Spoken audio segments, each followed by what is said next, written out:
Hello and welcome to a Bergkamp Wonderland podcast. This is Raj and it seems it's my turn to host this week's pod in the absence of the ginger Welshman who, from what we hear, is still worrying sheep and playing with Kate's puppies. Rather than lament Ginger Gimli's absence, let's celebrate the wealth of talent we have on tonight. First up, the man who is so hairy that Bigfoot took photos of him is our ever-present producer, Danny. How are you, mate? Oh, it's all in the gate, apparently. That's how they knew it was me. How's your week been? You've been a bit ill, haven't you? Oh, well, I've had a kidney infection and gastroenteritis, but you know me, get on with it, stop fucking around and still do it all. Excellent stuff. I'm expecting a medal from the Queen any day now. Very good. Next up, I am delighted to welcome the Honorary Life President of the BSM, Geoff Arsenal. Hello, Geoff. Raj, I like that intro. BSM, yeah, really. Whoa. El Prez, we're going to call you El Prez. El Prez, yeah. I was made honorary last pod that I was on, wasn't it, I think? Yeah. Look, we give it to you. You can't turn it down, you see. It's an honorary. No, I did, mate. I did. How's your week been? Yeah, bang on, touch wood. It's always good. It's always good after a win. It's good times for the Arsenal at the moment, isn't it? I think so. Yeah. Excellent stuff. Joining us tonight for a second appearance is the man who somehow has the uncanny knack of winding me up, usually in 4 words or less. It's Mark King. Mark, how are you? I'm all right, mate. How's it going? Your text messages wind me up. You do realise that. I think Do you do they it on really? purpose. No, no. You pretend that you don't know me. Generally, I think a lot of people probably do that. Yeah, and how's your week been? It's been very good. I'm a bit disappointed to hear Geoff denigrating our offer of life presidency. It's not really an offer, is it? Geoff, make the most of it, mate. You only get it until August, and then Blackburn George has got to take over. I think Blackburn George would make a better of a fist of it than me, mate. I've got to be honest with you. He's ready for you, Mob. Yeah, don't mention fist and Blackburn George. In the same sentence. Next up, it's a welcome return from the AST. It's Tim Payton. Tim, now you've been very quiet for the last 3 months. Have you been abused into submission or something? No. I've been away telling the government expert group what to do and thinking about prices at football matches and all sorts of stuff. And I was busy on a piece of legislation to get secondary ticket sales sorted out, which will interest some of us. But that's a different debate for another day. That's with Lord Moynihan, was it? That was with Lord Moynihan, yeah. We'll talk about that a bit later on, but it's good to have you back on here. I did actually worry about a month ago because I hadn't heard from you in about 6 weeks. So you may have remembered those panic-stricken text messages I sent you to see where you stood in life. But too much time in the House of Lords, but I'm back. Excellent. I'm glad you're around. And finally, a first appearance on this podcast, I think. It's Raymond Herlihy from Red Action. Welcome, Ray. How's life? Pretty good, Raj. You obviously didn't listen to my first appearance on this one then. No, I wasn't a podcast fan at those times. When was that? Years ago, was it? Oh, it was about 12 months ago, maybe. Was I on it? Probably. I probably forgot. Awkward. Oh yeah. Anyway, how's things with you? All right. Yeah, pretty good, mate. Any week when we thrash the Scousers is a good week for me. Excellent stuff. We'll carry on straight away. We're going to go over to Danny with some squad news, some youth squad scores. Yep, that's in exactly. Well, a bit of a decent result last night. The under-21s Premier League, Arsenal 4, Stoke 1. Alex Iwobi got a hat-trick. And apparently he got 2 assists and was outstanding for the entire game. And Stefan Mavidi scored in the 73rd minute. Arteta played for 59 minutes. Diaby, the Arsenal legend for this upcoming FA Cup final, where he 2-foots Gerrard and then retires. He played 72 minutes. And Gnabry and Wilshere played the full 90 minutes. And so Alex has now got 6 goals in 12 under-21 games. And the under-21s are now 6th in the league. And all that information is from the wonderful... I always forget his name. Who does the Arsenal youth stuff? George Bird, that's it. Yeah, all that's from his site because he said we can use it. Last Thursday, the ladies went to Notts County's ladies and we drew 1-1 with an 86th minute goal from, here we go, you ready? Ubu Gagagu. That's Ubogagu. I've no fucking idea how to say that and I expect to be slaughtered any day now. And there you go, that's it. We've got a few games coming up, but it seems like... the youth team's doing really well, and we've got another young quality striker in Alex Iwobi on our hands. Excellent stuff. And go on, Geoff. Did anyone see the goals? Did anyone see the highlights? Fantastic goals he scored. Are they on Arsenal player? Yeah. Oh, God, I was looking on there earlier. I just didn't see it. He looks a good player, this Iwobi, I promise you, I mean, honestly. 2 assists as well. Genius. Yeah. Good on the ball. And he's only 18. Great goals. Good. Any Pirate scores, Danny? Well... Yes, I think they lost 7-0 last night in the Supplementary Cup. They 7-0? never. 7-0, but it was against the team that they beat 15-4 a couple of weeks ago. I think it's the age-old saying of I think some of them had their flip-flops on, and it wasn't Davies. So it's the end of the season. That's it. And then now out of the cup. The last league game was, I think, last weekend, and season's all over. And hopefully, if we get enough money, we're going to try and raise a few quid so we can still be their shirt sponsors for next season. Onwards and upwards, Geoff? Certainly is. I think Geoff should sponsor them. But they didn't get relegated, Raj. So that's 100 quid you owe him. Excellent stuff. Well, I'll try and sponsor him again later this year. We're going to move on to the game last week, Arsenal versus Liverpool. Fantastic win, personally, I thought. Geoff, can you have some thoughts on this game? Wow, Liverpool, they rolled into town, one of our biggest enemies from over the years. We've had some fantastic battles, and they was on a decent run of form apart from that Manchester United game. And it was a big test for Arsenal. There was a lot of questions that was being asked. Can we again turn over one of our rivals in a big game? I think the tactics from the coaching staff was brilliant. Where they play three at the back. I mean, from minute one, we was straight on them. Our front three, so to speak, was right up against their back three: Emre Can, Kolo Touré, and Sakho. Obviously, we had agent Kolo Touré doing his best to aid us along. But I think we were brilliant. We should have really scored. Should have scored in a couple of goals in the first 5 minutes. Our first 8-10 minutes was brilliant. Then Liverpool come into it a little bit, and we was a little bit fortunate not to go behind after having most of the play. I mean, it was a terrible mistake by either Markovic or Sterling. They should have really gone 1-0 up. But after that period, we were just different. Outstanding. All our goals was outstanding, and a big shout out to Mesut Ozil because he was absolutely sublime. Absolutely sublime he was. And I think it was maybe our best performance pound for pound for the whole season yet. I don't know what you think about it, Mark. What did you see of it? Well, not the first 10 minutes, Geoff, for reasons that I'll explain later. But obviously, when I got into the ground, I was told that we should have been 2 up. And then Liverpool had a bit of a purple patch. And as you say, they should have gone 1 up. I think that was down to Markovic, to be honest. I mean, I don't know why the guy doesn't shoot, to be fair, but I'm glad he didn't. But it was a great team performance. And I think we turned them over. We looked comfortable all the way through. And it's not often you see 4 goals, and all 4 goals were absolutely cracking. I mean, I loved the fact that we've got a right back. How old's Bellerin? 19? Indeed, yeah. And yet he's got the confidence, to come into the box, try a couple of little step overs, get a little bit of space, and then with his left foot, bend one in the far corner. I mean, I thought for a young guy to do that is absolutely superb. And all the other 3 goals were brilliant as well. So it was a top performance. Made them look pretty ordinary, to be honest. Ray, the Independent had a great quote actually in their newspaper. It said they said that their first title in 11 years remains an unsustainable flight of fancy, but they no longer exude the vulnerability of spring lambs. Would you agree? I think so. Yeah, I was confident we were going to get a result at home to Liverpool. We got a decent record against them. They've been missing some players, so.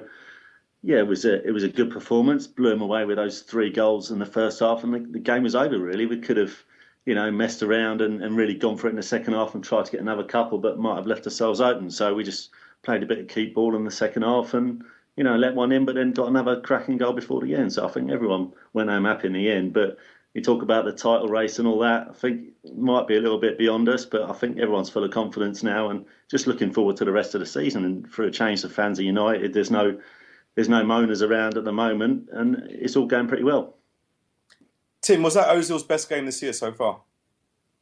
Yeah, I think it was. Although since he's come back from the injury, there's definitely more purpose to him and a bit more focus. I think he gave an interesting interview which said he took the time out to reflect a little bit on what was going on and where he's at. I also think he had a relationship breakup, didn't he, which might have taken a bit of time to settle. And he looks like a man much more focused now, much more comfortable being in London playing for Arsenal. And when he plays well, it just makes everything tick around him. It was a great performance. I thought Liverpool were poor. I did think they were, I was surprised, but they were missing Skirtle, Sturridge fit, and Gerrard, and for a small squad, that's going to hit them. But our job is to be ruthless. And what's really important is I think we've pretty much, I don't want to jinx it, but we've pretty much made coming in the top 4 safe earlier, which should give more confidence, allow him to rotate and rest a little bit more for the key games. And what we want to see is an FA Cup win. And I'm still interested to see the game with Chelsea, I think, is massive, because that's the real benchmark, isn't it, of how good we are. The game against Chelsea and then probably the game away at Old Trafford. Let's use those 2 games to really boost the confidence and believe we start next season as genuine title contenders. Yeah, Danny, were you happy with what happened on Saturday? I mean, what do you think about the next few games then after that performance? I was delighted because I watched the game in bed because Anna gave me a BT Sport subscription details, so I could just watch it on Chromecast. The game was absolutely fantastic.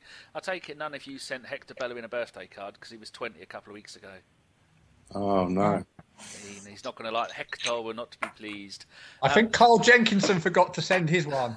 But I always like to look at the stats, and then you look at the fact that Ramsey got 2 assists, Ozil, Giroud and Sanchez got a goal, and Sanchez got an assist and man of the match. And I've been saying for a while, all Arsenal fans have been saying for a while, that once those 3 start clicking, and I think the team has now settled into its attacking formation of Sanchez on the left, Ozil in the middle, Ramsey kind of on the right side, but with all of them allowed to swap over and interact and move around all over the pitch. But one thing that I think I would like to point out that I didn't realise until I watched it back on Match of the Day was that Bellerin's, the goal that he scored was absolutely stunning, running down the right hand side, doing a 1-2, I think it was with Ramsey, then cutting in, and no one expected a right back to have a left foot shot and just place it perfectly like that.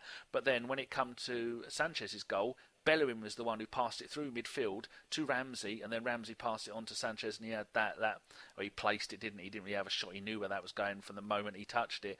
Absolutely stunning. And I think Tom in our WhatsApp group who runs our Instagram was saying that Bellerin did an interview, and he said that when he used to play as a kid because he's so old now, he was actually a right winger or a right-sided midfielder. And I was saying that for last podcast, he is too good to be a right back. There is too much to his game to just be a standard right back. So I think we'll see him moving further up the pitch, and I think that has marked the end of Jenkinson's career for us, because there's no way that Jenkinson can come back and take over from Bellerin or Debuchy.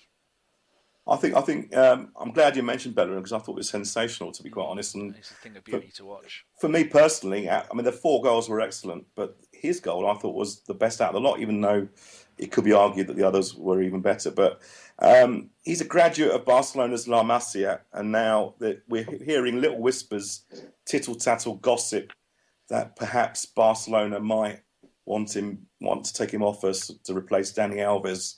Geoff, is this kind of just rubbish that people are talking, or is that something that could happen if he carries on the way he is at the moment?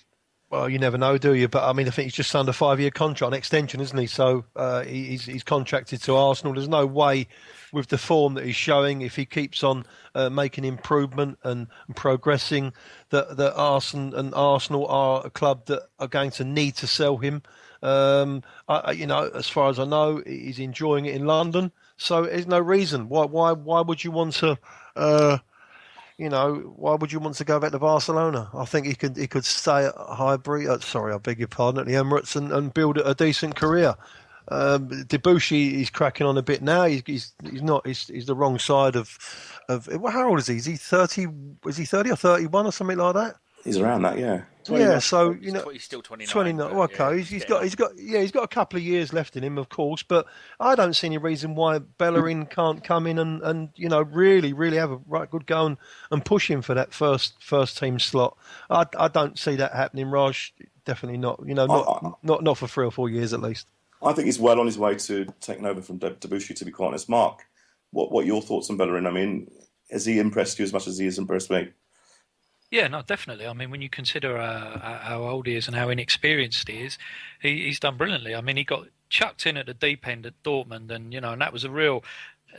Not only was it slightly unfair for him to have been slung into a performance where a lot of our senior players went missing and left the poor lad exposed.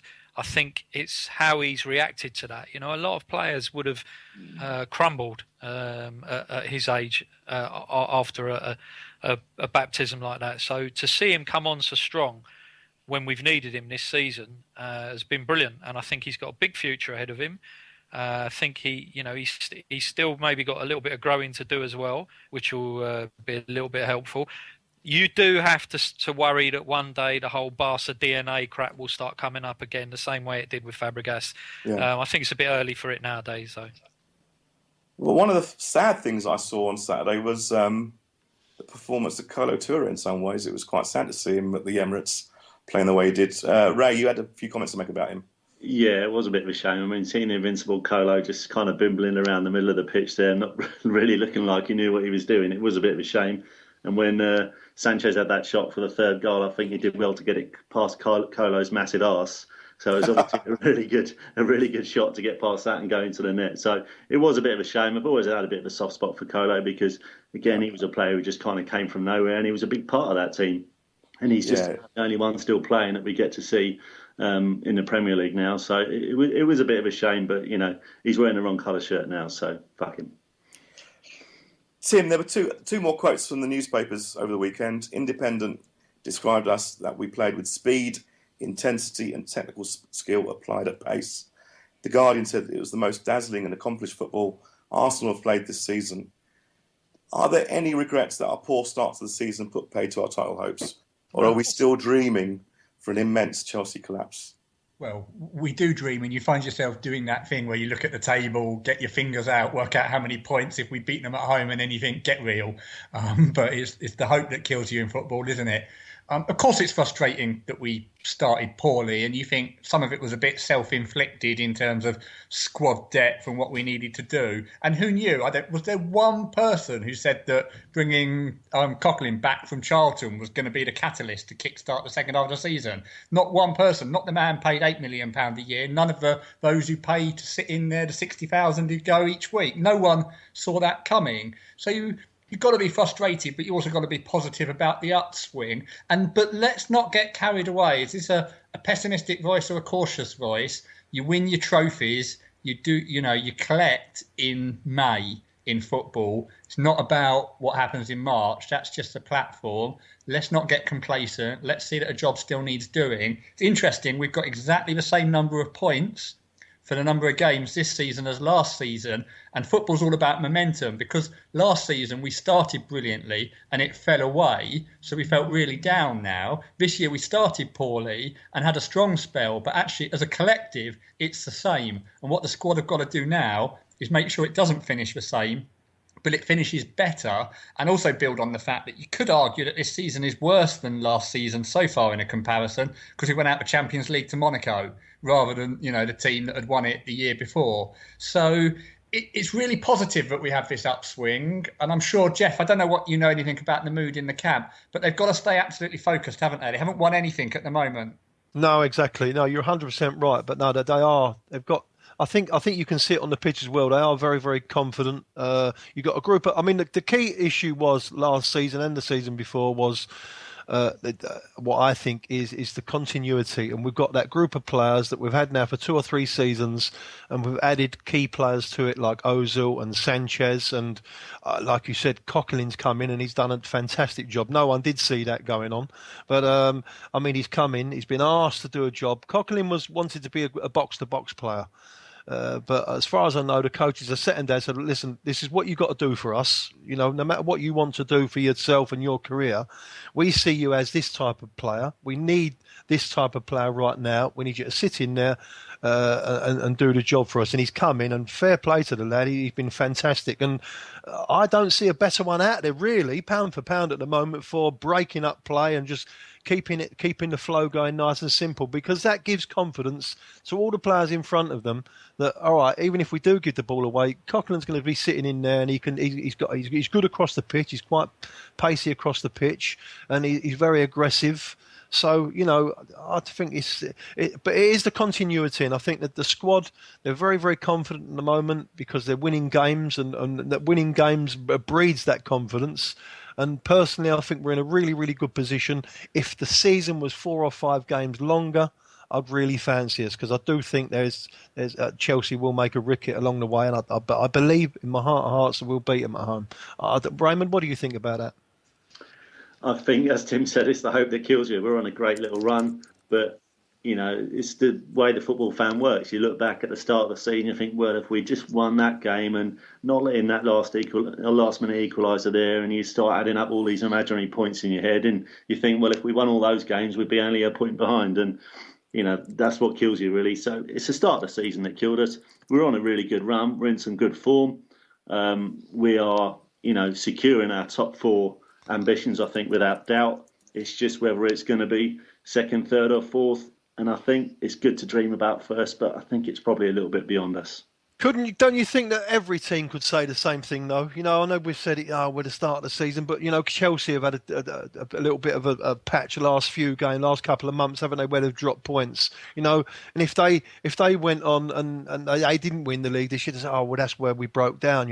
Every Man City, every team throughout the season do have a little patch where they think they could have done better. I think that's just football. It's just what happens. It's games. Mark, what do you reckon? No, it's right, mate. I think that the points that we've lost were in the silly games this year, whereas maybe last year we were dropping points against the big teams, and that was more of our problem. So we seem to have turned it around. So I think now, if this season has shown that we can actually compete in the matches against the other top 4 or 5 sides, then all we need to do is tighten up and not drop points in silly games. And then we can really, really mount a proper challenge for the title. We led the table for so long last season, and then fell away. This year, we had a really slow start, but we've got a bit of a head of steam going at the moment. So I'm pretty positive. I think a lot will depend on what happens this summer, and I'm very, very interested to see what happens with the remaining games. Particularly, I think if we can beat Chelsea and get that frigging not beating Mourinho off Wenger's back, then I think that's a real big step forward for next season, because I think then you go into next season and Mourinho will look at Arsenal in a very different light. I think we've broken Man United's hoodoo, the hoodoo over us from Man United, and I'm quite confident that we might do it with Jose Mourinho. Ray, how do you think the rest of the season is going to pan out? I think we need to just win every game. The thing is, we've won so many in a row, and if you think, well, if we win all the others, it's going to be about 14 or 15 wins in a row, which is going to be a new club record. So I'm a little bit worried that there's going to be a slip up in there somewhere. And if you offered me 4 points in all the league games and a draw against Chelsea and at Old Trafford, I'd probably take that. But that's just me being a little bit cautious, I think. Danny, you've got a 4-season comparison for us. Some nice stats to get us all erect and wet. Go for it. Easy, Tiger. Well, I've gone and got the point for the last 4 seasons at which we were at the 31 game point. Like this season, Chelsea have only played 30. Last season, Man City only played 29. So taking that into consideration, there's nothing else you can do. This season, we have got the best points with 63, which is the same as we had last season. We have the best position, which is second, because last season we were 4th, 5th and 3rd. The most goals scored at 62. Last season, 55, 61 and then 62. And the best goal difference, which we all know can be worth kind of worth half a point, because if you've only got one goal difference better. It's 30 at the moment. Last season it was 19, season before that 27 and 21.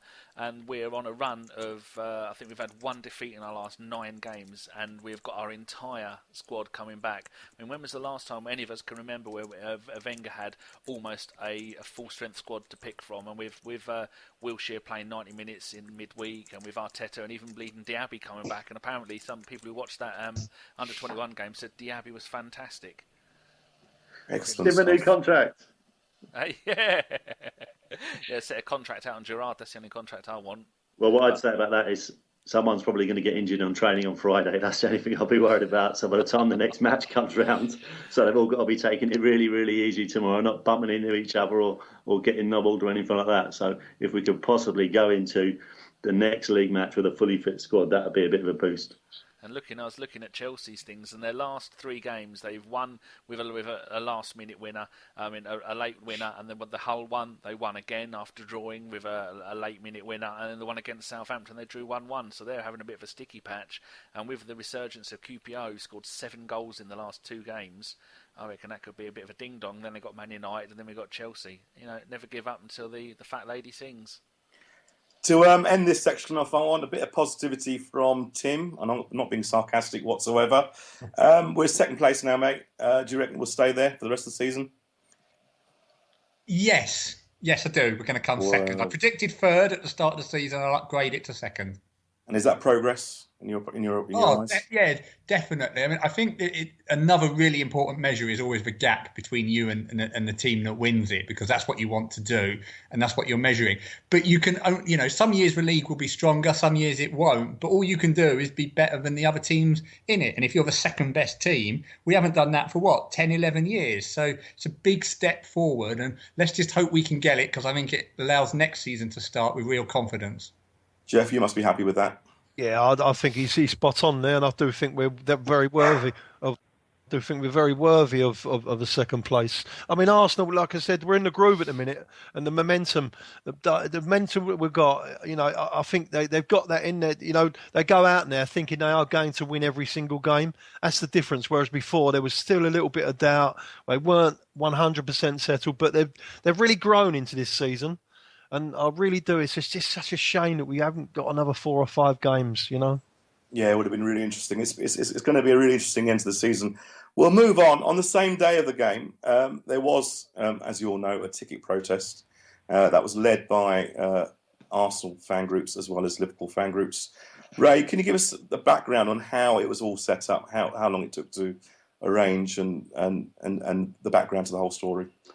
Sure. Well, over the last couple of months, the Arsenal fans groups have been getting together. We've had a few meetings at top secret London locations, AST, BSM, Gooner Fanzine and Red Action, and basically just got around a table and just been thinking, look, what do we need to pool our resources into, and what can we focus on, and really kind of come together under one specific point. And that point was ticket prices. So everybody knows how much we pay per game, how much people pay for their season tickets, the Category A thing as well, how much it costs to go to a Category A game. Obviously, how that also affects Arsenal fans travelling to away games where Arsenal are classed as a Category A opponent and paying so much more than, some of our other Premier League rivals. And basically, we just got together on that and kind of focused on a fixture, which was going to be Category A. We knew that there were some Liverpool groups out there, Spirit of Shankly and Spartan Cop, who've done a lot of campaigning and stuff like that at Liverpool home games about their ticket prices. So it wasn't just an Arsenal thing, because these Liverpool groups are also, focusing on the ticketing issues with their own club. And we thought we'd get together, make contact with those guys and said, look, we want to do a pre-match protest, just get some banners out, try and get it in the press, try and get a visible thing outside the stadium before the game. And we think it went pretty well. So we met on the Bear Roundabout at noon, invited anybody who wanted to come along and just kind of put in their 2 pence worth about how ticket prices are expensive. And there was a decent crowd turned up. A lot of people turned up just to see what was going on. And there was some a lot of photographers, and Arsenal Fan TV were there. And there's a few of the print journalists out there as well, getting quotes, just to basically get it out there to saying, the easy thing to say is, if it's too expensive, don't go. But that's not the way a lot of us work. It's a life sentence following the Arsenal and all the prices and everything that come with it, and with the new TV deals, and with Arsenal, with Puma and Emirates, etc., and all the money that's flying into the club. It's the bums on seats that are still paying a massive whack. So we just wanted to let the club know that we're not going to take it anymore, basically. And we approached the club, didn't we, to ask for the banner to be in the ground? Did they say, was that right, or did we just put the banner in there? That is incorrect, Raj. That was all done completely under the radar. So one of our numbers smuggled that in with it strapped to his chest. And basically, it was in Block 19, which is right next to the away fans. So speaking to the Liverpool contacts, specifically, it was to go across the divide to show that the fans were united on that. Yeah. And it said £5 billion. And what do we get? £64 a ticket. So that's what everybody paid. Liverpool fans, in fact, paid 54 because their own club subsidised that extra 10 quid out of their away fans' allowance. But obviously, any Arsenal fan, silver member or whatever, who'd paid for a ticket for the day was paying an absolute minimum of £64. And obviously, the season ticket holders were kind of that price was already built in. So just to try and get it in there and let them know. A lot of people say, it's all very well and good doing protests outside the ground, but it's inside the stadium where it really matters. We were not expecting any live TV, Sky cameras to go on it, or obviously because it's kind of it's a dig at them as well. But there were a lot of photos in the press the following day, and obviously it was all over social media and stuff like that, and got a lot of comments and a lot of positive feedback from the fans.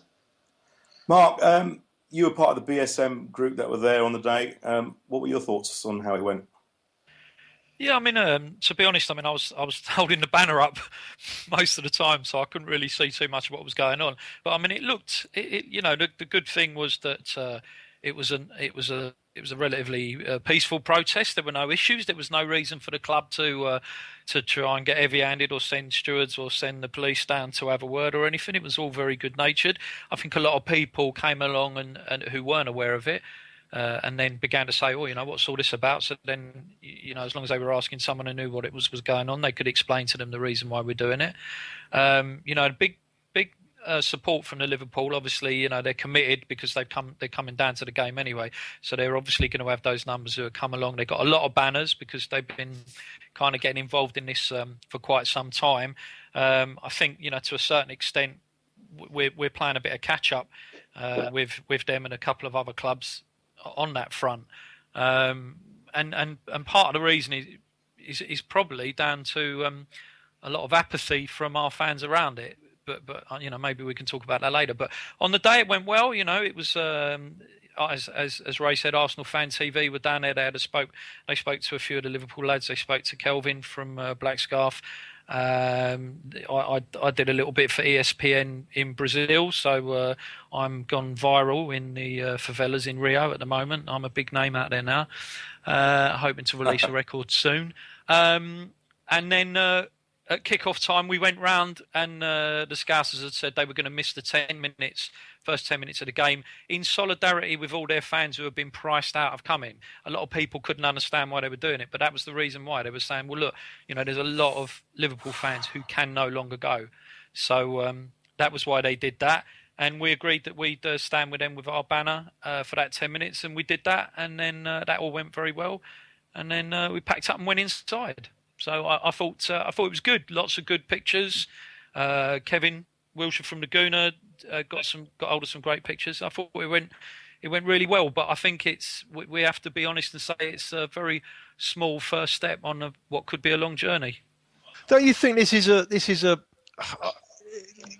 a victim of its success, football? Because obviously, if it was rubbish, people wouldn't want to go, and the prices would have to come down. It's like anything.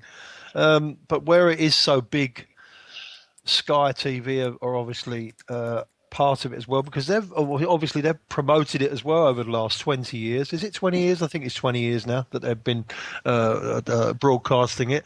So they promoted it as well, and as the Premier League has grown, Sky TV has grown, and all the clubs have obviously grown all around the world globally. So more people want to come to see the matches live, and unfortunately the prices are going to rise when it's successful. Am I right in thinking that? I know. Listen, I'm 100% with what everyone's trying to do and get the prices to an absolute bare minimum that they can. But at the same time, I do appreciate that. You go to a concert and stuff like that. You go to the Rolling Stones concerts; their tickets are average £100, and all the top shows. But then if you go down the scale again, their tickets are a lot cheaper. It's about success and how good they are. That it's got a lot to do with the pricing. Am I right in thinking that or not? What do you think, Mark? Well, no, I mean, I'd have to disagree slightly, Geoff. I'm sure people will be amazed at me and you disagreeing. No, I think the point is that there's so much money coming into the game now, and if Sky are honest about it, and I've read some stuff about their overseas programming that they do, and there's a reason why people all around the world will want to watch a live match between Hull and Leicester. And believe you me, it ain't the technical merit of that game. Yeah, it's because British football is fast and it's played, it's strong, it's still a fairly honest game. But it's also about the atmosphere, and Sky pump pictures of the crowd as much as they can into their coverage. So, it's all about the fans. Now, if it's all about the fans, why are the fans the ones that are really getting hammered with the ticket pricing? When there is so much money in the game, the Premier League, they're just being greedy. There's no need for it. They have so much money, Geoff, that they could do more to make the game more affordable for the match day fans. And if they don't, they're kind of like they're going to cause themselves a problem, because I think I didn't watch the game because I don't generally watch them unless they're playing Arsenal. But the Burnley Spurs game, someone said the Tottenham end wasn't very full. Is that correct? Not sure. Yeah, not sure. I mean, that's what I heard. I'm not just slagging off Spurs. That's what I heard. So I mean, they got to be careful, because if they keep moving games to stupid days, stupid times, and they don't do anything about the pricing, people will stop going. And whilst they think there is an endless queue of people waiting to get into the grounds, once those people find out the prices, maybe they'll think twice as well. It's a fair point. I mean, our whole game has now been changed to a Monday night, and I mean, how are you supposed to get home from Hull after the match on a Monday evening to get to work again on Tuesday? Because we're all working people. You've got to go to work on Tuesday, unless you can have two days off. You can only do that so many times during the season. So I see a lot of people on Twitter they're trying to flog their tickets for the whole game, strictly because they just can't get back anymore. Now I understand I'm 100% right about the times and stuff like that. It's but at the end of the day, they're paying the money and they can really do what they want, and that is what's maybe wrong. I do agree the supporters should have more of a say in it, but it's difficult. They're so massive. It's so big. The game's so big that it's like a ball that keeps on rolling and rolling. Is it ever going to stop? I'm not sure it is. Well, there's stuff you can do, Geoff, and you've got to think, it's a football club. That word club, that means involving everybody. One of the things that's disappearing, if you actually look around, is the 16 to 24-year-old. Because, on the lower incomes or being students, how on earth do you earn it? And if you don't think long term, you don't think like a club, where are the future generations going to be? So I think some of it's about targeting.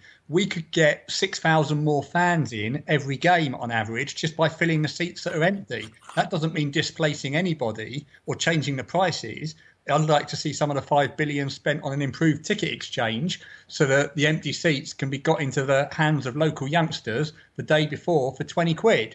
And then you get more noise behind the team, because the average age of a season ticket holder at Arsenal now is 49. Now, I haven't got there yet, a few years to go, but I know that I'm not as noisy as I was at 18. We probably all know that. So I think there are wider issues than just how much money you can collect. And for the away games, it's only Manchester United, Arsenal and Liverpool that pretty much sell out every one. The other 17 teams, the away crowds are falling.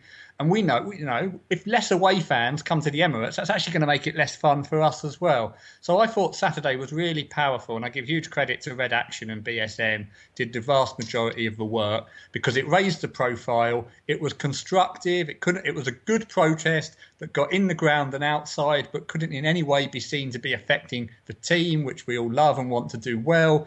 It went everywhere, and the real symbolic point was we worked with the Liverpool fans. It wasn't an Arsenal problem. It wasn't just a Liverpool problem. It's a problem at every club. And I thought I was proud of Arsenal leading the way across the football fans to show that we were raising our voices on it. And I think you'll see more of that happening as we go towards the $5 billion deal. And well done the Arsenal fan groups and Liverpool fan groups for being first. Spot on, Tim. Ray, talking about ticket prices to that game itself, can you tell us about, you heard a story that Liverpool fans came down from Liverpool but didn't actually go into the ground, they just drank at the pubs around the ground? Yeah, apparently it's been going on for a couple of years. So, these Liverpool fans, lads or whatever, groups of lads who are going for the crack of an away day following their team, will come all the way down, and they'll literally come right down to N5, and they won't have a match ticket. They'll have no intention of going in the ground, and they'll just drink in some of the local pubs and obviously watch a match on TV and then see their match-going mates afterwards and travel back to the northwest. And it's not just a Liverpool thing. There is a lot of Arsenal fans also do the same. People who come up to the area and they'll be seeing the guys that, they've been to watch Arsenal for the last 20, 25 years. Some of those guys are still season ticket holders and going in the ground, and some of them are not. And again, they're just coming up for the crack and the camaraderie of going to watch the Arsenal. But instead of turning right to go into the ground, they turn left and they go into a different pub and they watch it on Sky and at different boozers. So because these people can't afford the season ticket, so it is a great shame. And one of the main points I'm concerned about is what Tim raised earlier: it's the highest average age of season ticket holders in the country. 49. I mean, this is part of the reason why we struggle so much with atmosphere. Where are these youngsters? Where are these 18, 19-year-olds? They just can't afford to go and watch Arsenal, which is a real shame. I'll go back to Tim. Last year there was a study by budget advisors Think Money which found that 18 to 24-year-olds have an average annual disposable income of only £2,000. Now, a season ticket will cost them about a third of that, and that's an average season ticket, not an Arsenal season ticket. The Football Supporters Federation say that if the trend of rising ticket prices continues, then there is a real threat that we will lose a generation of fans. What do you think needs to be done to prevent this? Tim? Yeah, I was gonna say on that point, some of the £5 billion, and I think it will end up being about £8 billion because they've still got to do the overseas deals and the sponsorship rights. Some of that has got to be invested in targeted work, particularly targeted to make sure that everybody gets in. So let's improve the ticket exchange so there's no empty seats. If you have 6,000 more people in every game without displacing anyone, you get more atmosphere, more revenue, everything improves. Let's extend the young guns area so that it goes up to, say, 24, or you have something next to it, or you have some kind of scheme that goes at students and youngsters. Let's take the edge off all the ticket prices by saying at the very least we won't increase any ticket prices for the length of the next deal. Let's make sure away fans, where you don't get a choice. At home you do get a choice. If you can pay a category C and get in at £26, or you can go up to the bigger game. I think it's too much, but at least it's a choice. When you go away, you only go there once. It's £55 at QPR, or that's it. As an Arsenal fan, you can't choose not to go. So let's make that a flat price of, say, £30 or £40 at every ground for everyone. Let's put some money in at every club, including at Arsenal, some money available for groups like Red Action to get going on the atmosphere and do more things to improve the game. There is so much that can be done if you just want to put the effort into it. If Arsenal put, and people will think this is having a dig at going overseas, it isn't, it's important, but if Arsenal put 10% of the effort into the atmosphere in the Emirates as they do into the overseas tour, then we'd all be happy, wouldn't we? With regard to I also then think about the smaller clubs, because they obviously capitalise on having the likes of Arsenal, Liverpool, Manchester United, and Chelsea in town, and that's why they charge £50 or £45 or whatever it may be. Whereas the likes of if they play Everton or even Spurs, one of those smaller clubs, it might be only £30 or £25. Maybe those teams they need that. Is that why they do it? Do they need that little extra bit of revenue to try and keep them in the Premier League over the course of the season? It's a good point, Geoff, and they would say yes. They've got to make every penny count, and they would say they're trying to compete against Arsenal's £180 million a year wage bill with, I think it's about 55 million at Swansea. So Swansea want every penny they can get to get closer. So the Premier League have to come in collectively and smooth it out and make sure that Swansea don't miss out, but make sure that the fans that travel to Swansea don't get screwed at the same time. But you're right, you have to think behind what's going on, and collectively you have to say, how does anybody benefit if Theo Walcott's next contract is 180,000? The last one was 110, and the one before that was 60. Now he hasn't improved times triple in that amount of time. It's just the money pouring into the game. What the people that run the game need to do is top slice some of that money, pull it into initiatives about supporters, improving grounds, and then it's not there for the agents to go and carve it up. So I think they need to be really sort of a bit more strategic about this and a bit more clever about it, and realise that without football fans, I don't begrudge Theo Walcott earning a good wage, but without us, he wouldn't be there. So let's put a little bit more back to us and think about making sure that there are still fans there to watch Theo Walcott in 4 years' time. Do you not think... go on, carry on. Beg your pardon, Mark. No, you carry on, Geoff. I'd just like to ask Tim a question in a second, but you go on. Don't you think that... it all ties in, doesn't it? If we start dropping the prices, then maybe the players that we bring in are maybe not going to be as good a quality right across the board for all the Premier League. I mean, at the moment, I think I saw something the other week. I think the Premier League clubs they've got 8 or 10 teams that are in the top 50 richest sports clubs or something in the world. Now, and that's because the Premier League is so attractive to watch. All the money's being plumped into the Premier League because of it's so attractive to watch, and because it's so attractive to watch is because of the players we've got. So that's, is it? What is it going to be? If one thing stops, maybe it'll stop the quality coming in.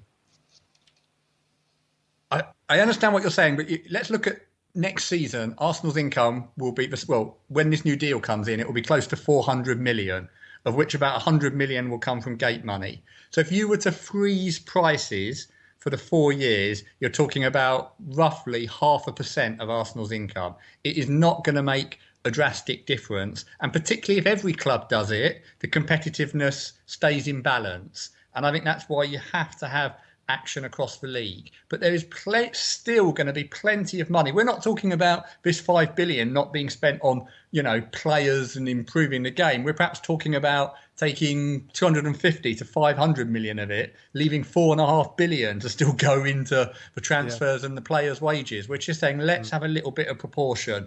Let's just remember that the game, without the fans, it's nothing. And the encouraging thing here, and again, credit to all of the different Arsenal supporter groups that got down to the protest outside the Premier League meeting a couple of weeks ago. Our voices was heard. And what did Richard Scudamore, the chief executive of the Premier League, he came out at the end of the meeting and he committed that £1 billion would be made available for a range of causes, including, for the first time ever, they listed supporters, ticket prices, atmosphere as one of the categories they were going to put money in. So we are being heard, we are being successful, and let's just keep going. Let's just keep reminding them at every opportunity we've got. I'm also grateful to your podcast for making it the focus of today. Mark, you had the question. Yeah, I was just going to say to Tim that one of the things I think has sort of snuck under the radar a bit that I heard is that the Premier League has got a bit of a financial fair play rule of their own, which prevents players' wages going too high because it limits the wage increases payable from any enhanced TV deals to only 4 million a season. So, I mean, if that's true, to a certain extent, they've kidded us a little bit here because they've kind of like put a limit on how much you can increase the wages of the players, but then they've also gone out and brokered this huge TV deal, which means now they're not allowed to plough so much of that towards players and agents' fees. They must be making an even bigger slice of the pie in profit. So I'm kind of like a bit thinking that we're missing a trick here. Well, not quite, because you're half right there, Mark. That you're correct in that there is this wage restraint issue within the current deal. It was put in place when the last amount of money came in and went up. And I think it was a sensible measure. It was almost the club saying that we won't just keep spending money chasing after each other. We'll put some limit on this.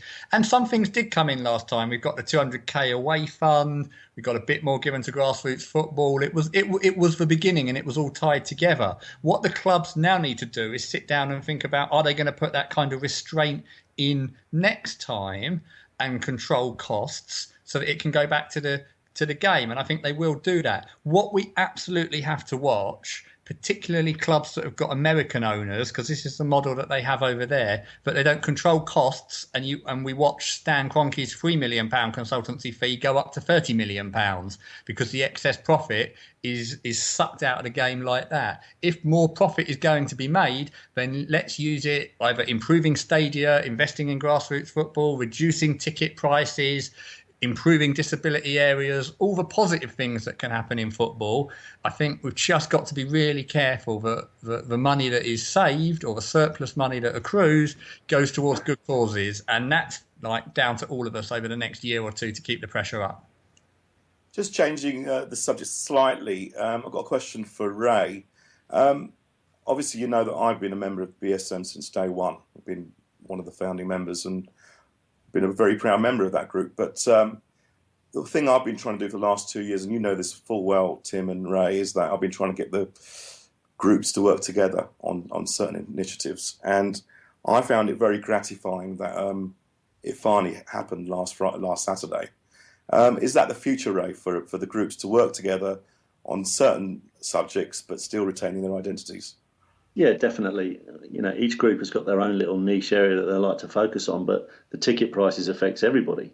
Everybody's going through those turnstiles for an Arsenal home game is affected by that. So, we can kind of pool our resources and our experience and our contacts and just basically focus on that. And that's definitely something we're going to continue with. And, we might change it a little bit and look at a few other things. But working together is for the good of all Arsenal fans, I think, when the groups get together and just focus on those things rather than just doing their own little thing is definitely a big benefit there. It makes us more powerful in the end, doesn't it? Together we're stronger. Yeah. Tim, would you agree with that? Oh, totally. And we play to our strengths. I mean, the AST will always be about the governance of the club, the ownership. It's more difficult now because we don't have all the different shareholders and the plurality, but we'll take ticket prices into the floor of the AGM. Simon Hill will do that great work analysing the accounts and telling us what can and can't be done with ticket prices. And that can be where we have our expertise. But, Red Action have got this expertise of getting in the ground and mobilising people, and BSM have got a great voice and a big database and get outside the grounds and all working together on the same issue. We can play to all our different strengths, and as we saw on Saturday, it makes a difference. It's fantastic. Let's keep our individual expertise and work together for the good of Arsenal at every opportunity we can. I don't only think it's a English Premier League or British Premier League, whatever you want to call it. You have this across in Europe as well. I was looking the other day. I do a lot of stuff in hospitality, and I was looking today, and Barcelona versus Getafe, the cheapest ticket is €49, and the best seat is €121. So, and even Madrid, Malaga, €35 up to €120. But then I bought some for the El Clasico a couple of weeks ago.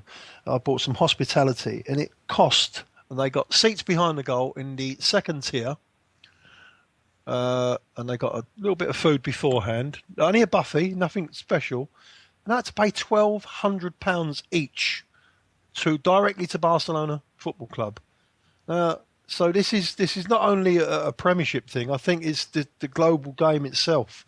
And like I say, maybe it's just because it's so popular now. Football is becoming increasingly more popular. The price is just going to keep on going up and up, and I hope it doesn't. And I think what the boys are doing is right. Hopefully, the Premier League can take action and say, well, hold on a minute, we have got this great big massive lump of money coming in. Let's just keep the prices as they are for the next 5 or 6 years or whatever. And because like you say, they should have enough money to balance it out. That's right, Geoff. And I'd also say spread it around. Because as much as we want to see Arsenal strong and healthy, don't we enjoy it more that you get a Premier League where Palace can beat City? Yeah. Do you want that kind of duopoly like in Spain? I know you've got Atletico Madrid that occasionally make it. But what we're seeing is the kind of rise of this super club. Look at Bayern in Germany. And it must be a lot of fun if you support that club. But even if you support them, does it become fun after a few years? What's brilliant about the Premier League is you can never be certain about the result. And it moves around in who's the best, and if you come top, you've really earned it. And that means we've got to kind of work against. And sometimes it might mean Arsenal sharing a bit more because of where they are, but it will be a better league if when we play West Ham and when we play Palace, it's a competitive game because we're not earning 10 times as much as they are. And that's a real danger. Look at the Champions League now. It's the same 4, the same 8 almost getting through every single time. If we're not careful, we'll end up with this kind of self-perpetuating elite, and it'll get more boring. Yeah, I agree. Mark, staying on this subject of fan groups working together, it's obviously we've broken the ice now with Arsenal fan groups working together, and long may that continue. I'm sure we'll work together again over the next few years. What's happening now as well is that fan groups from different clubs are working together on a national level. This can only be a good thing, surely. Yeah, I mean, definitely. I mean, one of the things that you find at Arsenal is, and it was probably the reason why I kind of started getting involved with the BSM, was that I was just getting fed up of watching us all taking lumps out of each other while Stan Kroenke sat there taking the piss out of us, to be perfectly frank. So, that was why I kind of got involved and said, well, look, you guys need to work together. And I was told, no, it won't happen, blah, blah, blah. And, we made the first steps with the statement that we made, which was from all of the fan groups and a lot of the blogs and the podcasts, including this one about the London living wage. So that was a step in the right direction. And hopefully from that, maybe that's where we've got to the point we're at now, where you've got, three very good fan groups. You've got the Gooner fanzine working with us, and as a group we can move forward.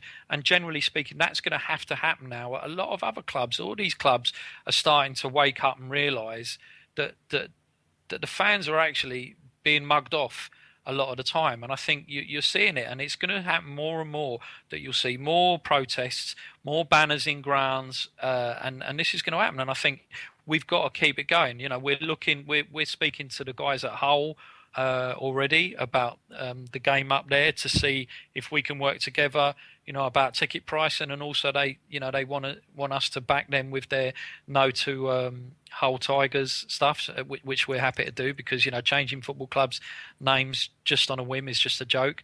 So I think you'll see more and more of this.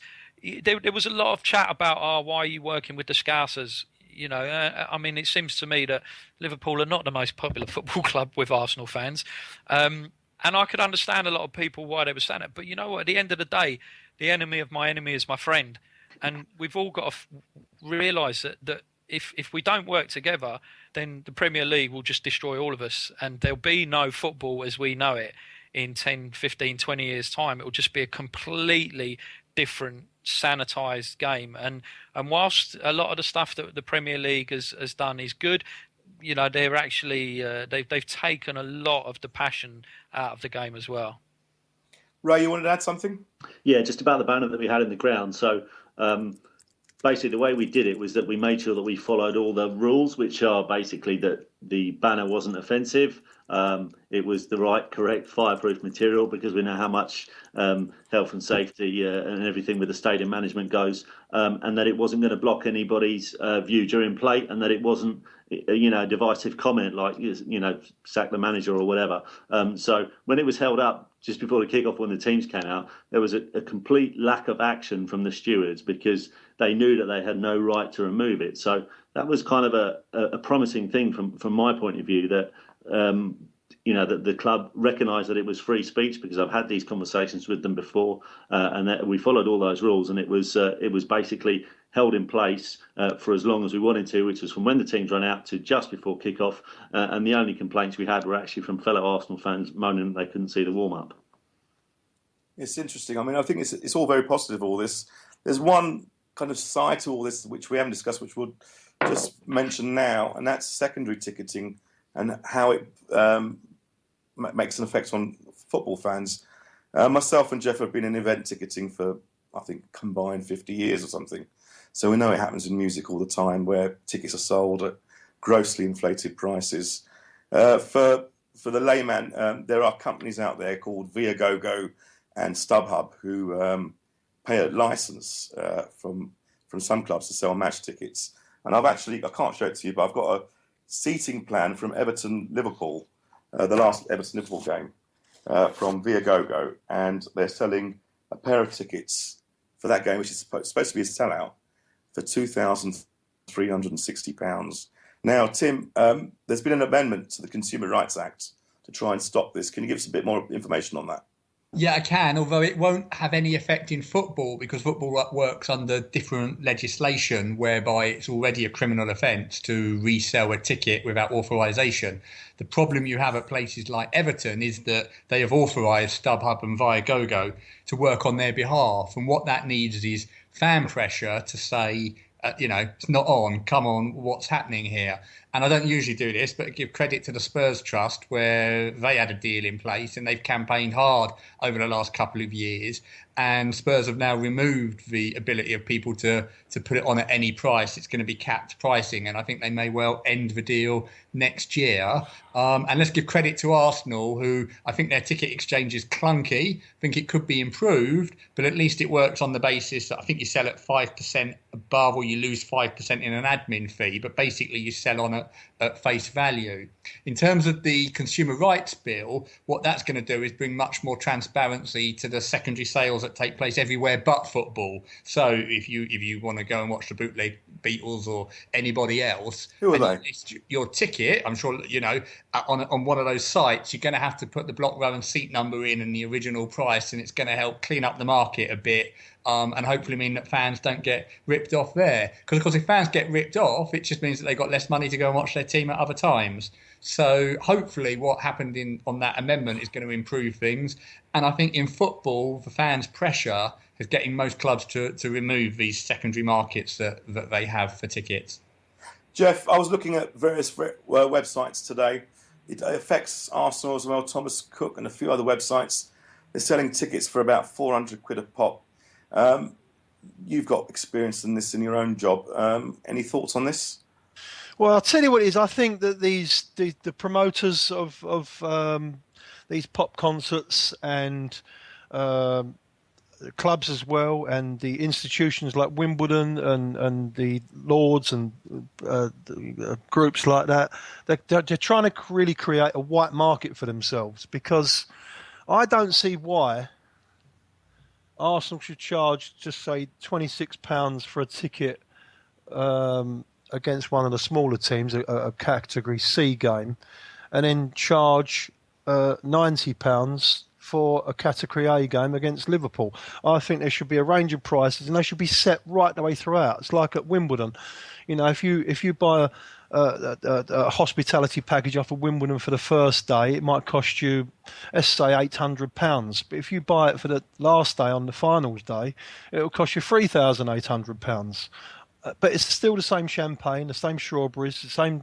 That's the cost, what they've had to pay at the start of the tournament. That hasn't gone up as the tournament's moved along. We all know the reason why, because it's more popular and you all want to go and see the final. But that is down to demand.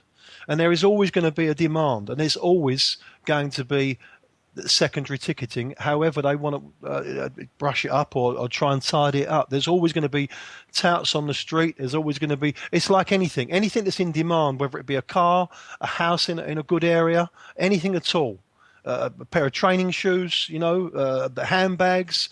My missus likes to buy them Hermes handbags, the ones that you can't get anymore. But now they're £5,000 each. But you're always going to have this. And however way they try and clean it up, it's always going to be there. I think it's supply and demand, and that's exactly what it is. Ray, I mean, maybe I'm being naive, but I just don't understand why these tickets are finding themselves in these companies when there's fans of the club that are desperate for tickets for some of these games. Am I just being naive and that it's going to happen all the time, or is there something we can do about it? I think it's the way that football is now. It's big business, and it's a night out, and it's a place to entertain clients or whatever if you're in that kind of business. But we know that there's a lot of unused seats in every match that we have. Platinum members and gold members who purchase season tickets and just don't go. So they're obviously trying to shift some of their tickets on via ticket exchange or even via secondary selling. So it's big business now, but that's where the money is. If you've got these big club level tickets, trying to shift them on, you see some stuff advertised on Twitter, 2 face value, £96 each, that kind of stuff. How are you going to shift those tickets? And so that's why it ends up in that secondary market. And, it falls into the hands of people who are entertaining clients. They're not Arsenal fans. And then there's a knock-on effect to the atmosphere. Just to wrap this section off, Tim, are AST doing anything about ticket prices over the next year or so? Or are we just going to work together on this? Is there something special? Tell us more about this home credits proposal that you'd written up, because that's very interesting. It's very topical at the moment because let's hope we get to an FA Cup final and it would be a fairer way of sharing them out. The proposal is we all know there are lots and lots of empty seats at every game, every home game. And it's a very simple a proposal. At the moment, you get a credit if you go to an away game. You should get a credit for attending a home game. And that doesn't mean, it doesn't mean it's you. Your season ticket could be given to your brother, a friend. It just means that you've made sure your season ticket has been used and got into someone's hand. There are, especially in the corporates, a lot of people that have tickets, and if they can't be bothered to go, it just sits in the drawer and doesn't get used. It deprives someone else of a place.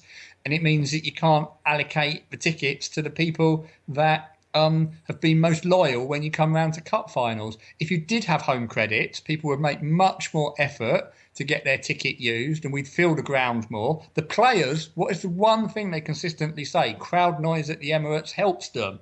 So I think it would be a win for improving the atmosphere and it would be a win for rewarding people that have used their season tickets more when you do things like cup final allocation. All Arsenal need to do is spend a bit of decent money on the IT infrastructure so that, for instance, your ticket exchange should work on the day of the game. You might wake up and the car doesn't start, or the kids are ill, or you're ill yourself and you can't get there. Just go in, an app on the iPhone, put your ticket up into the exchange and someone else can collect it and go in half an hour later. So come on, let's get 60,000 cheering on the team every game and reward the loyalty. Arsenal say that they want to do it and it's just getting round to it. I just wish they had a bit of urgency and got it done this season. Have you had much feedback from them apart from just the response? They do generally say it's the right idea and they want to do it. It's just that it seems to take them forever to get round to things like this. I wish, they had a bit of urgency about it. They've got the cash there. They're still sitting on very big reserves. But it might cost a couple of million to get this sorted out and done properly. But by chipping away at it, we now have them say they're going to do it. And I think everybody, if we do get to the stage where we have an FA Cup final, should join in with that. The other thing, the AST will work with everybody else and keep ploughing away. We did this initiative with the Football Supporters Federation where we've asked them to persuade the FA to get every club to hand back the allocation of tickets they get for an FA Cup final so they can be sold to the fans of the club that go. That stops the touting market because we know loads of them turn up like that. If it's to Arsenal, if Arsenal get to an FA Cup final, try and give them 35,000 tickets, not 25,000 tickets, by not giving 600 to the Surrey FA. So we'll keep chipping away on that. But, if everybody chips away on it, then it's going to get listened to and it's going to get more profile like we saw at the weekend. At the same time, though, Tim, if I could just play devil's advocate, the tickets that they do give to the Surrey FA and the likes of that, a lot of them do go to the kids. They do go, or they go to the kids. And even if they do get sold on the black market, that money gets pumped back into the clubs.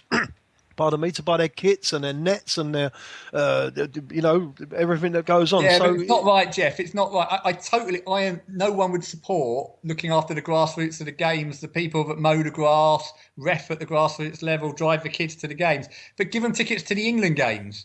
There's lots of opportunity to give them tickets to big games and reward them by the FA. The one match of the year that is the club game where you have the loyal supporters that go week in, week out, they should be looked after. Don't force an Arsenal season ticket holder to pay £500 on the black market because it helps the Surrey County FA. Let's help the Surrey County FA out of that $5 billion that has come in and made sure that the Arsenal fan gets his ticket at face value. So I think we agree on we want to help the Surrey FA, we want to see more Arsenal fans get in, but it can be done better. Give the Surrey FA games, England, Italy, England, Germany, England in the qualifier games, the national team, and look after the club team at the FA Cup final. Cheers, Tim, for that. We'll just wrap this section off. I just want to ask a couple of questions to Ray and Mark, just about what's going on at group level for them. Ray, how's it going with the atmosphere? Are you still getting a little bit resistance from the club? Give us an update on Red Action at the moment. I can't say anything negative about the club, really. They're trying to help as much as we can, much as they can. Obviously, when the results are good on the pitch, everyone's talking about how good the atmosphere was on Saturday, but that's a given, really. But Tim was saying earlier about what the club going to do to help out and all that, but I think the fan base have got to take responsibility as well. The people who have tickets who don't turn up, the people who come in 10 minutes late, not including the protest, obviously, leave 10 minutes before half-time, come in 10 minutes into the second half and then leave 10 minutes before the end. These are the guys who are supposed to be in there. And these are the people who are probably complaining about the atmosphere. People who are saying, well, I left before the end, so I don't know what it was like when we scored that late goal and stuff. And I think the fan base have got to take some responsibility as well. I'm generally late to my seat because I'm elsewhere in the grounds doing generally that 49 crowd surfer. So I get into my seat about 30 seconds into most home games. And the amount of people that are stood on the concourses, supping a pint, chatting to their mates. These aren't people who have been delayed and are rushing through the turnstiles to get to their seat. These are people who choose not to go into the start of the match. So all that affects the atmosphere. So, we can make as many negative comments as we want about the club aren't helping and what the club doing about it. But, the fan base have got to meet them halfway. If people want a better atmosphere, everybody in the ground has to contribute to that. And I think Mark mentioned it earlier, it's that Arsenal apathy.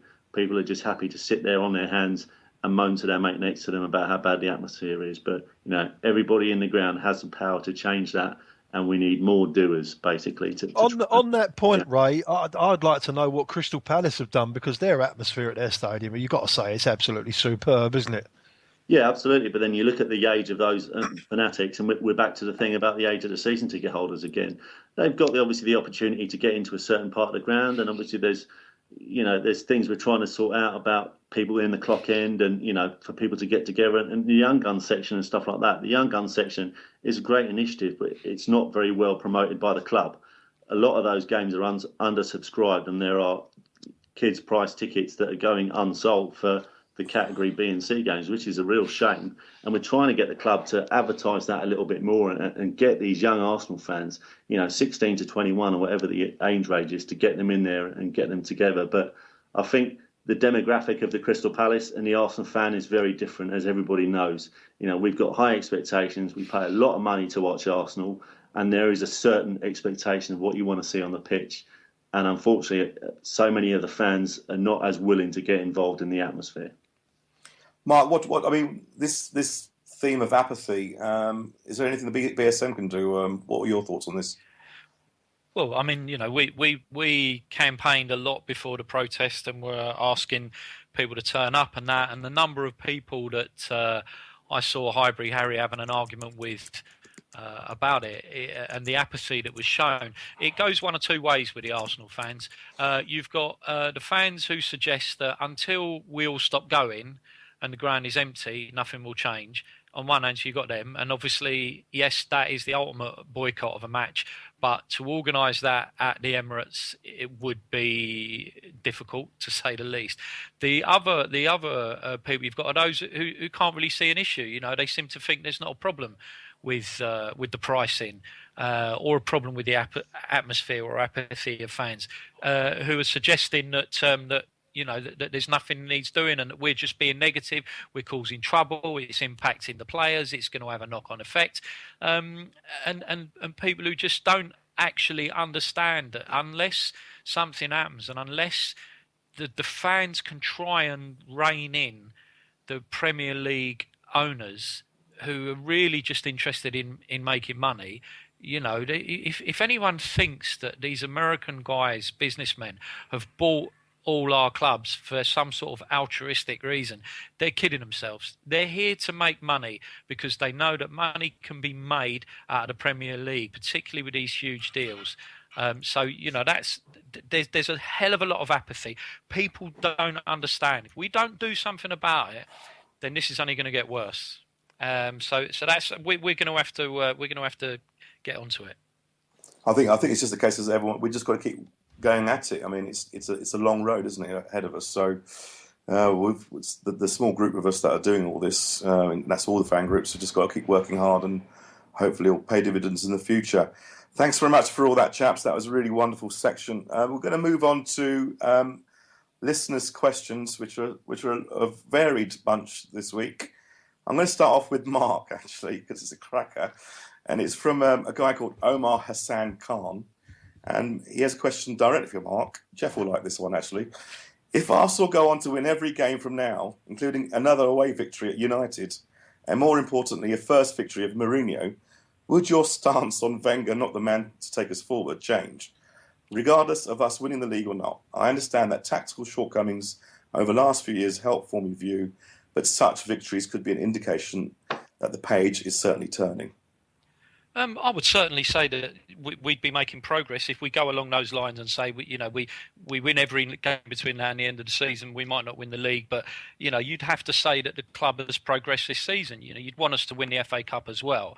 But I'm never going to change my mind about Wenger based on a short-term run. What I would want to see then is that in the summer, the right moves are then taken to fill the gaps that there may be in the squad and to address certain areas where there is a weakness. And then we go full strength into next season, maximising every opportunity we have got to try and win the league. And I think if he does that, and we mount a consistent challenge next season, and we're not making the errors, then you know what? Maybe I will have to hold my hands up and eat a huge slice of humble pie served to me by Geoff and admit that I was wrong. And do you know what? This is what always gets me about this. I hope and I pray that I am wrong, because me being right only means bad things for Arsenal Football Club. So I don't want to be right. I just have an opinion that I think is right. I hope that Arsene Wenger proves me wrong, and I will eat my words on any podcast you want if that turns out to be the case. To be quite honest, I'm exactly the same way as you.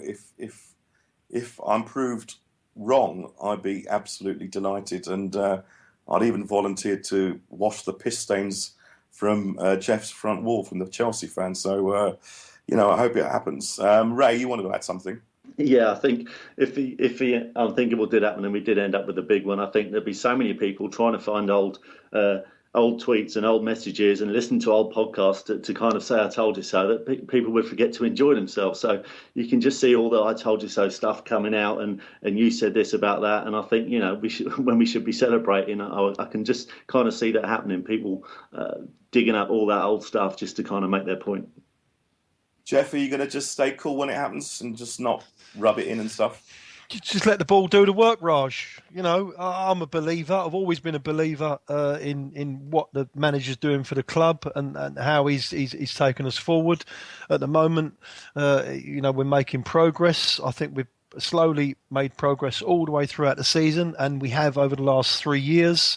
In fact, over the last 10 years, if you count what we've done in the stadium, I think he's doing a fantastic job. I'm always going to voice my opinion until something happens to make me change my opinion. It may happen, it may not happen. I'm always going to be the same. And my belief is that I just wished everybody would get behind the manager and the club right the way through those bad times, because if we'd have all been behind the club, we might have got that little bit of encouragement to the players, and they might have grounded out another few points, and we might have been a little bit closer to Chelsea than we are now. Don't try blaming us, Geoff. Don't try blaming anyone who hasn't has doubted Wenger. That's not on me. Well, I'm not blaming you, but it's just my opinion that I just wished you believed in the team, and what I mean by the team is that all the coaching staff and what they're trying to do earlier on in the season, that we was going to slowly get to this period. They don't go out to play bad. They all go out to do their best job that they can do on that particular day. But, it's football matches. You do, especially the Premier League, you've seen it all the way up and down. Every single week there's some kind of result. You think, oh, blimey, that shouldn't have happened. It's just football, and we've got to grips of it at the moment. I just wish that everyone would have been a little bit more encouragement at the start of the season rather than all that stuff at Stoke and everything else.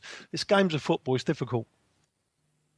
Thanks, Geoff, for that. I'm going to change the subject completely now and one for Tim. It's a totally different subject. It's from Dave Gardner on Twitter, and his tag is Dave Mr. Lean. And it's a simple question. Can Jack force his way back into Wenger's starting 11?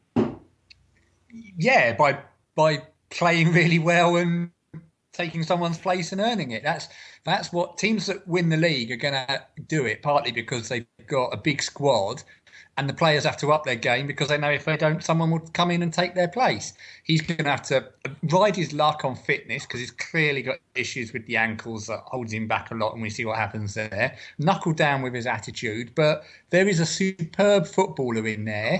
Is it still there because of the injuries and the attitude? Well, I don't know, but he will get a chance to play and he's going to have to grab it. But the great thing for us is it's a challenge for him, just like it's a challenge for Theo Walcott. And isn't that wonderful that we can sit there and look at 18 to 22 players that can do a job for us rather than 11? So it's going to be interesting. Is Jack Wilshere going to be at Arsenal in 2 years' time? I think it's probably 50-50. But if he is, it will be because he's playing really well because the manager has now got a great squad of players to pick from. What do you reckon, Ray? Jack, has he got a chance of getting in the last few games?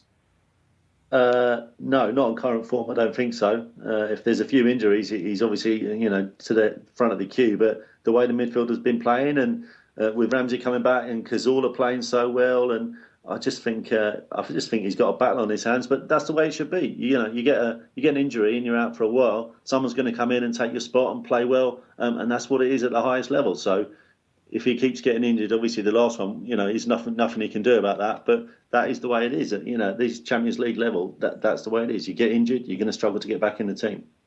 Mark, do you still see a future for him in this club? I personally, I think he's going to have to work very, very hard, but he does still have a future. But it's down to him in the end. The problem for Jack is that he's, one of the biggest worries is his fitness, and he's going to have a long run in the team to prove not only his fitness, but also that he'll fit into the system that we've currently got running at the moment. So, that's going to be difficult because it's hard to see him getting a chance right now. So I'm not sure. And the longer that goes on, the more maybe he starts getting itchy feet, the more Arsene Wenger starts thinking, well, if he's only going to be warming the bench, maybe I can take a few quid for him and look at upgrading. Geoff, a question for you, different one. It's from Facebook, and it's a guy called Saeed Sarchi. And you might remember a conversation we had on the pod last year about Fabianski staying in goal for the cup final. And you were saying, no, Chesney's got to be in there. And I said, no, we've got to stick with Fabianski because, Wenger's showing loyalty to the guy who's taken us to the final. Saeed says, should Ospina remain in goal for the FA Cup semi-final and the final, assuming we get there?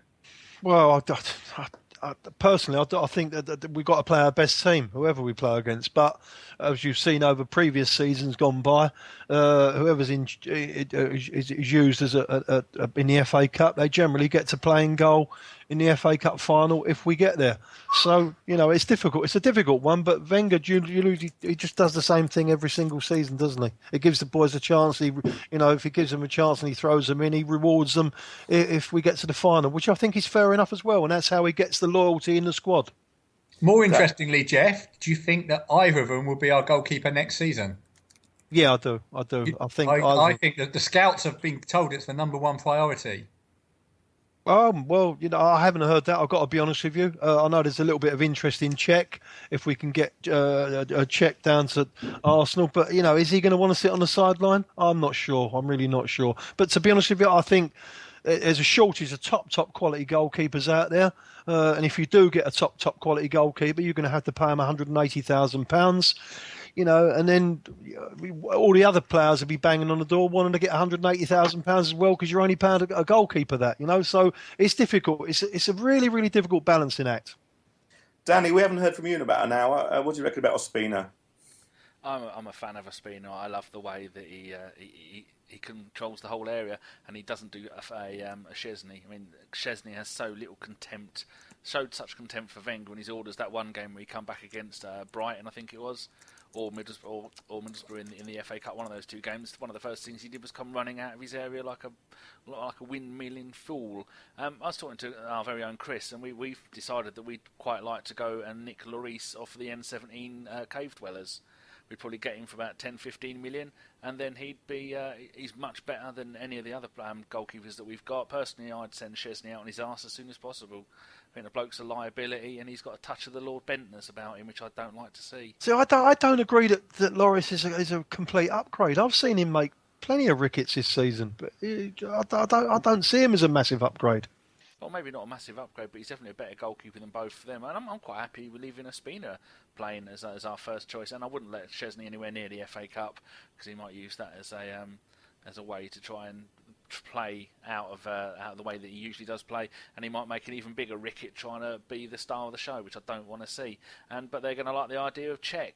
Cech this season has only played, I think, 5 or 8 Premier League games.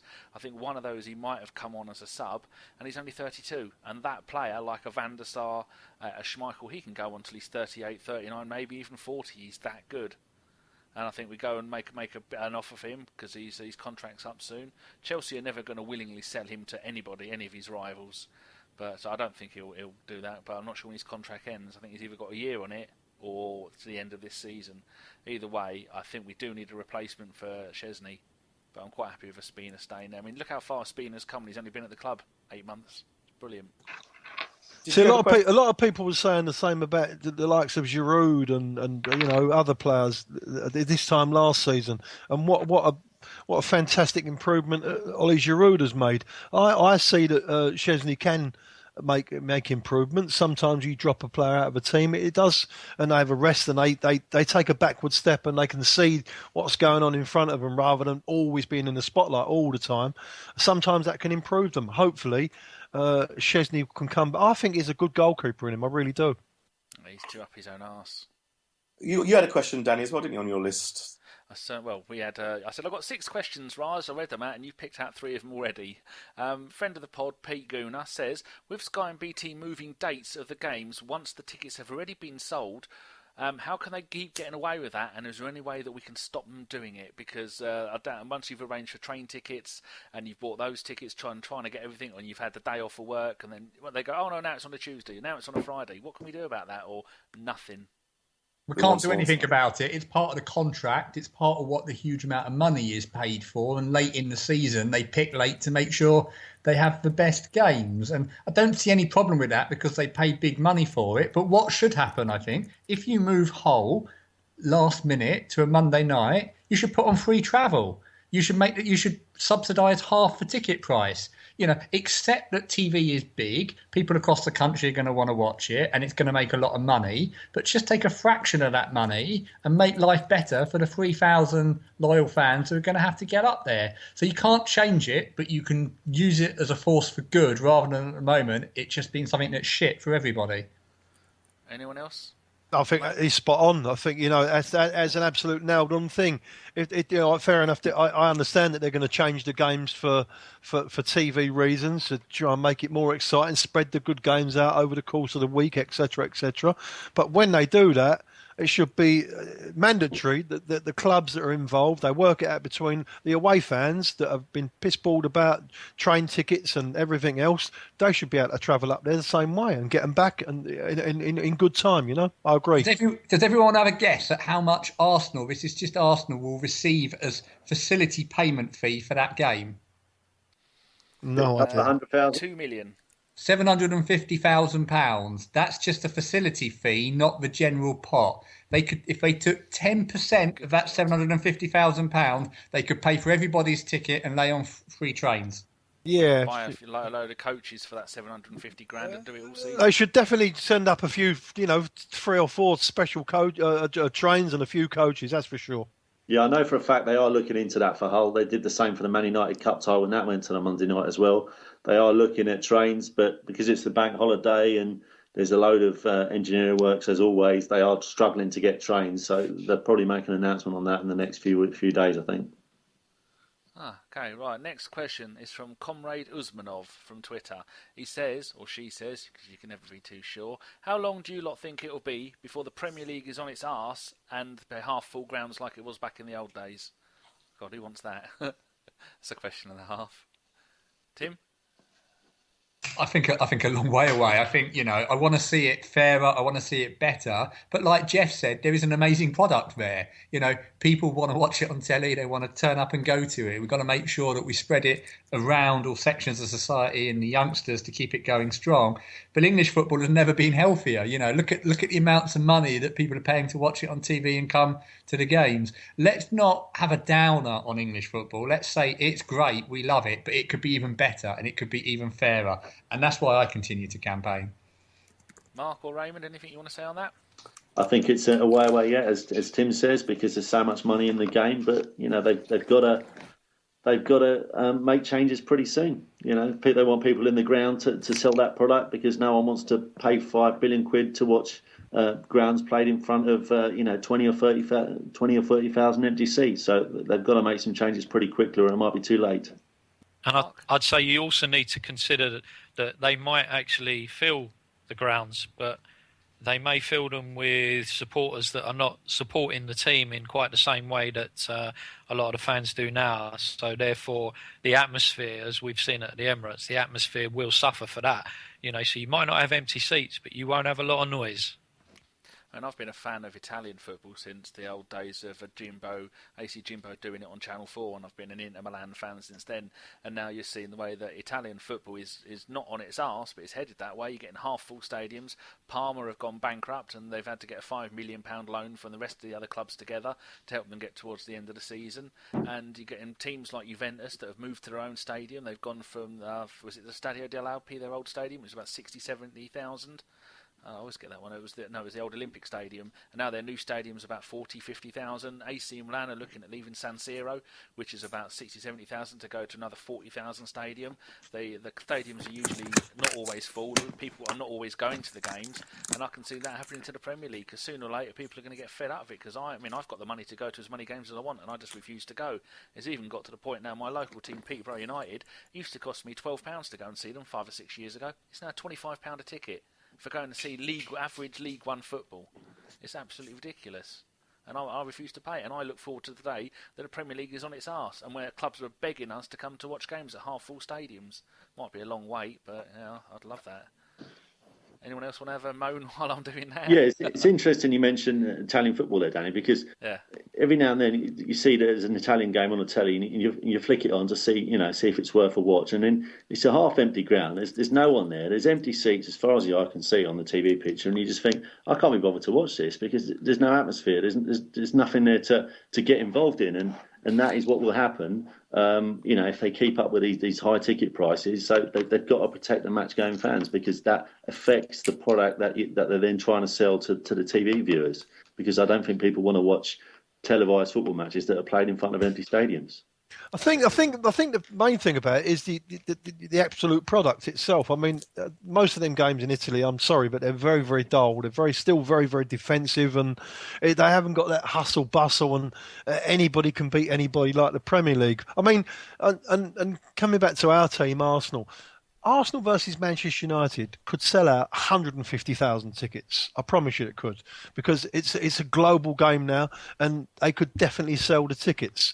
That's where the problem lies. It's the demand is so great on those massive, massive games, and when demand, it's like the season ticket holders. We've still got a massive waiting list for season ticket holders, and as soon as people, when there's a queue there of people getting in the door of a nightclub, you haven't got to beg people to come there. You've got a queue outside. So as soon as someone gives up their season ticket, there's someone else to take it up, and that's where the problem lies.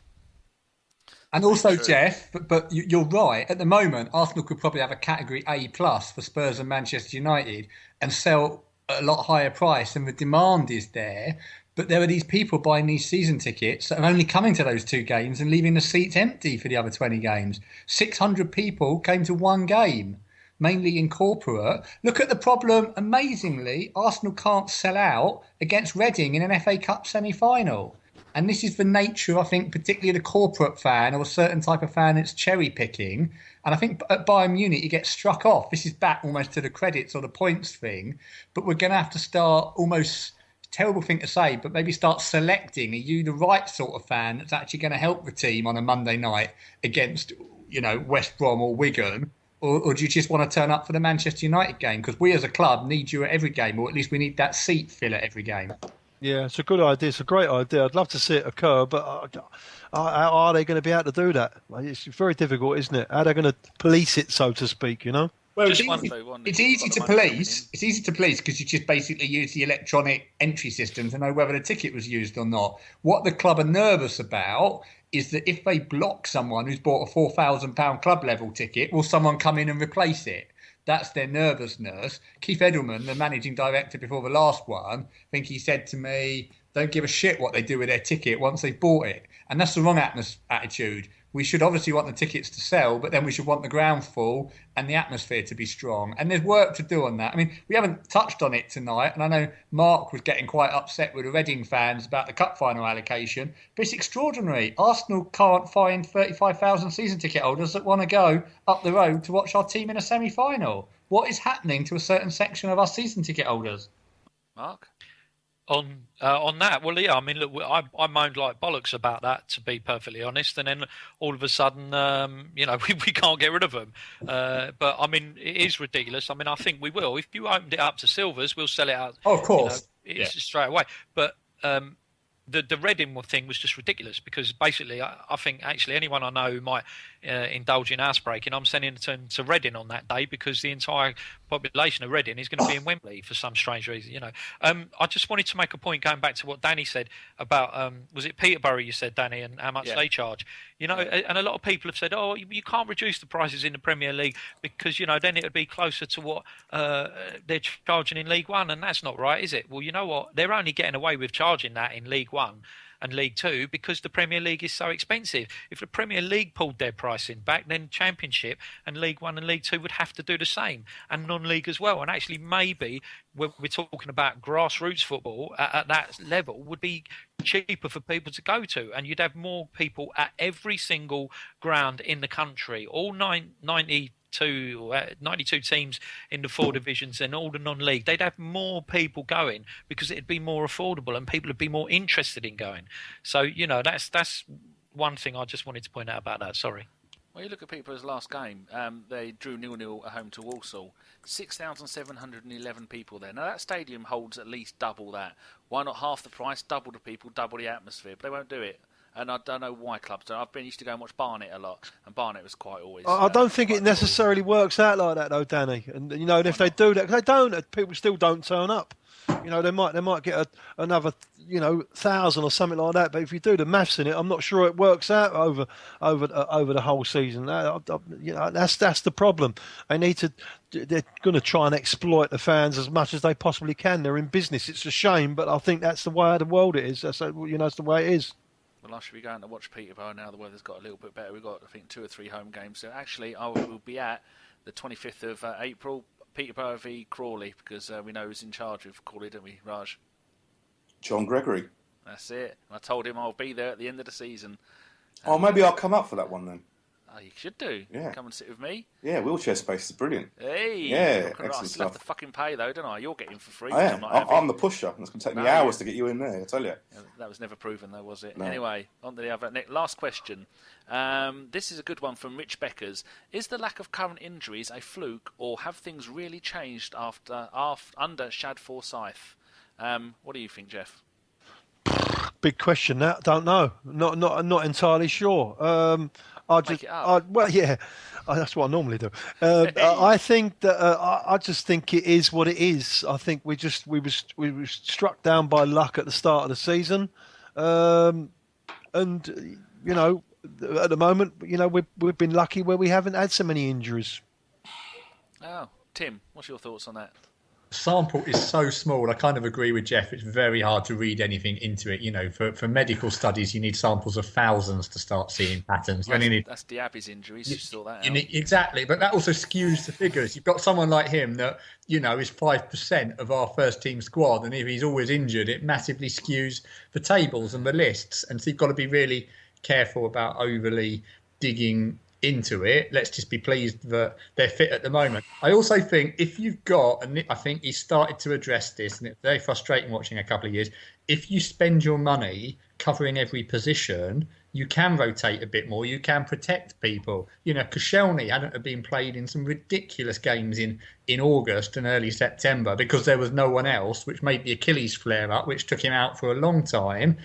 You know what I'm trying to say here, that by having a proper squad with depth in it, you actually reduce the injuries because you can pull the players out when the protection is needed. And that's probably a factor in some of the improvement. But I think the biggest thing overall is luck, and it's going for us at the moment. Let's enjoy it.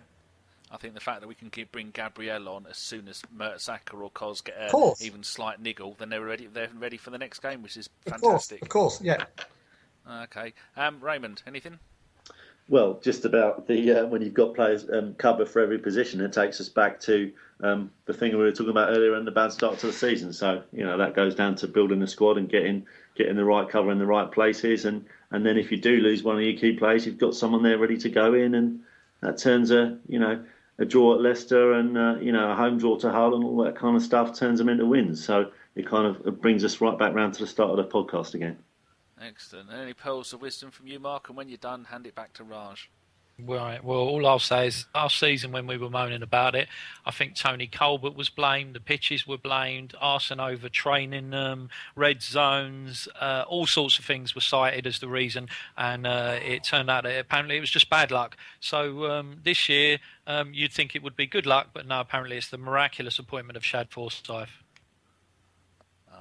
Go on, give it back to Raj and make him happy. Can you hand it over to me officially, please? Raj. Yes, I'm here, yeah. Cheers. On a silver platter, there you go, mate. To wrap this fantastic pod up, there's one more question, which is basically I want 2 names from all of you. I'll hand it over to each of you in a minute. This was Spaceman Spiff at Boo Boo Boona. His question is, who will get the coveted Arsenal Player of the Season? I'm going to expand that. Who do you want to be the Player of the Season? So, Geoff, you first. 2 names. Poor blind. 2 names. Who could get? It could be one. Okay, 1 name. I would go for. It's difficult because some players have played all the way through, some players haven't. I'm going to have to go for over the season Alexis Sanchez. I think he's been brilliant in his first season. He's really endeared himself to the supporters. So I think it's fair going that Sanchez gets it. Okay, Ray. I think Sanchez is probably the call, but I've always been a fan of an unsung hero, so I would go for Nacho Monreal. That's a good shout, actually. But a lot of people, yeah. I was going to say Monreal. Yeah, it's very good. He's done his work quietly and diligently, and not a lot of people noticed. What about you, Mark? Well, I would say Sanchez. I think he'd be the big choice this year. But I'll also go with Coquelin because I think since the turn of the year, Coquelin has helped this team turn things around, and he's been a huge player for us, absolutely huge, and his presence mustn't be doubted. Yeah, well done. Tim? Isn't it great that you can throw in a few names because there are players playing well and have contributed at different times? You can make a case for Cafora on the sort of a patch of the season, not at the beginning, but later on.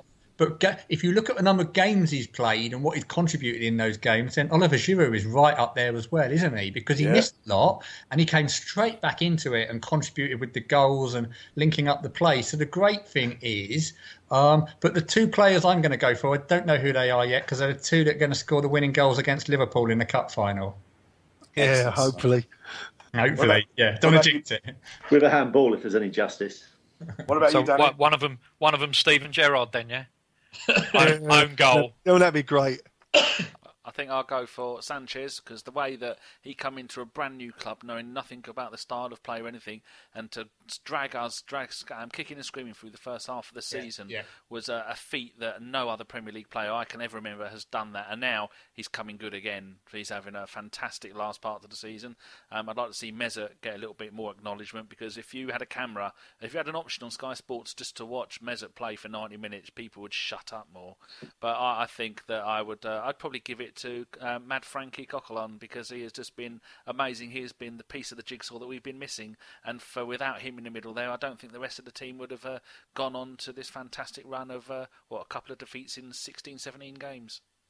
Excellent, well done. Well, that's pretty much the end of our session tonight. I'm going to just finish off by asking you all for your predictions for Saturday, and also to give a shout out if you have one for Twitter.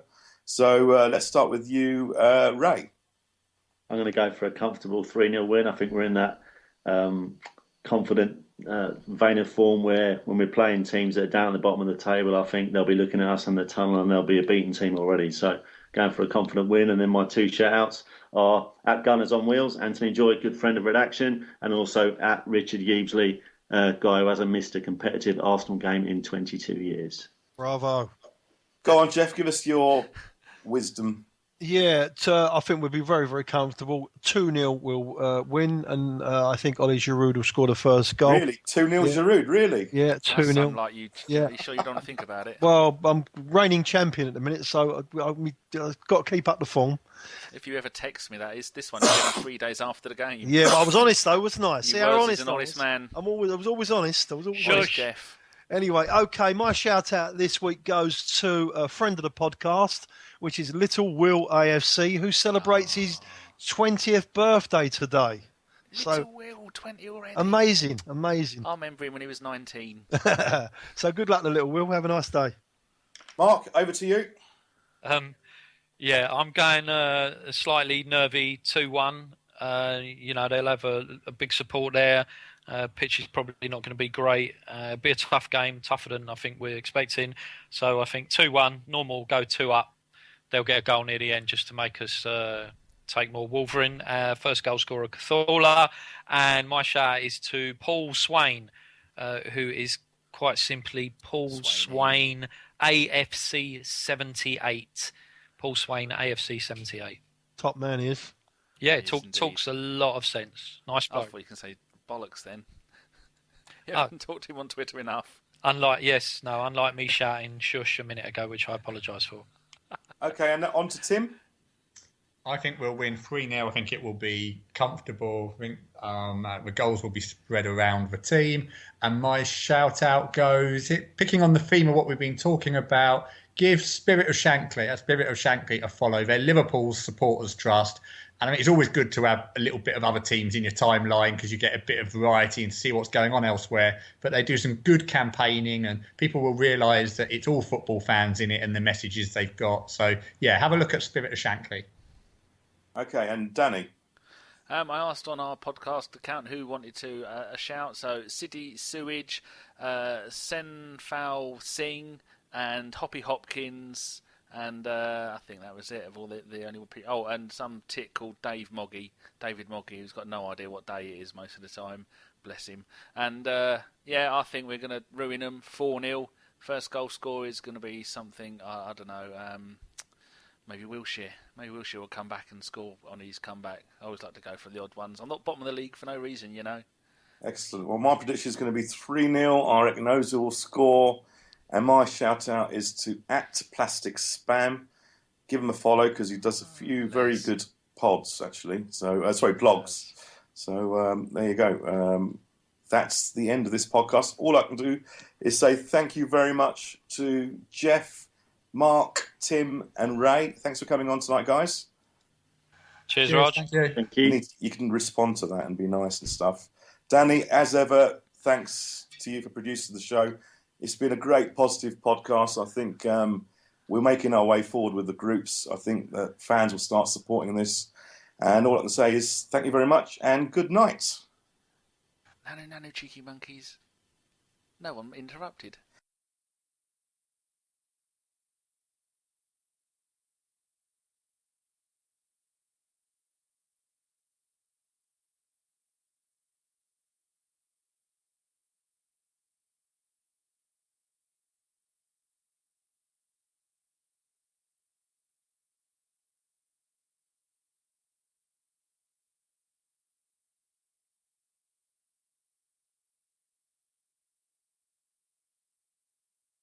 I think Gimli's got his work cut out when he comes back after that, Raj. You've done very well there, sir. All right.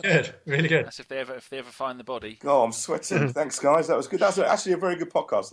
It was. Really positive. You're sweating, Raj. Fucking hell, honestly. Ran over time, no, Raj. Ran over time. How long was it? 111 minutes.